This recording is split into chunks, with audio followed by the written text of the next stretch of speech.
புத்தனை தேடி ஒருத்தன் வந்தான். யாரா புத்தன்னு கேட்டான். அவமரியாதையான சொல். புத்தனுக்கு உடன்பாடு இல்லை என்ற சொல்லில் புத்தன் கீழே பார்த்துக்கிட்டே இருக்கான். 12 பேர் உட்கார்ந்து இருக்காங்க. பக்கத்துல உட்கார்ந்து அசோகன் எழுந்தான். ஆனந்தன் எந்திரிச்சான். யாரை பார்த்து நீ வந்து அவமரியாதையா கேட்ட? உனக்கு யார் வேணும்? புத்தன் வேண்டும். எங்க புத்தன்? ஆனந்தனை உட்கார வச்சு புத்தன் எந்திரிச்சான். நான் தான் புத்தன். என்ன வந்தவன் ஒன்னும் சொல்ல, நீ தான் புத்தனா அப்படின்னு காரி துப்பிட்டான். அடிக்க போனாங்க எல்லாரும் அவனை.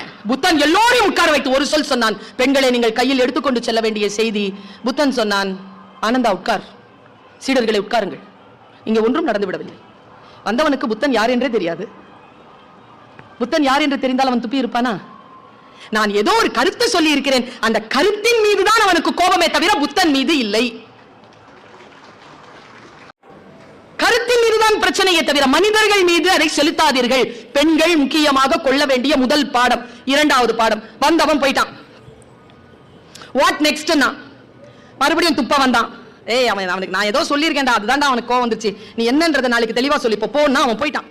அடுத்த நாள் வந்து அழுறாங்க. ஆமால இவன் மேல எனக்கு என்ன பிரச்சனை? இவன் ஒரு கருத்து சொன்னான். அந்த கருத்து மீது தானே பிரச்சனை. கருத்தை தானே நான் கேட்க வேண்டும். இவன் மீது துப்புவதற்கு எனக்கு என்ன யோகியதை இருக்கிறது என்று தெரிந்து கொண்டு வந்து அழுதான் காலில் விழுந்து.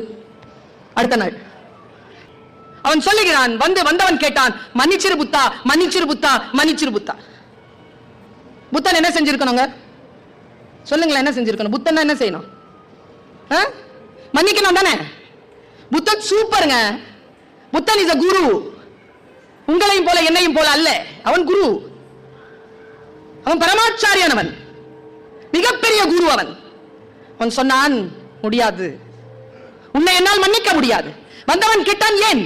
என்ன பதில் பாருங்களேன். நீ துப்பியது நேற்று.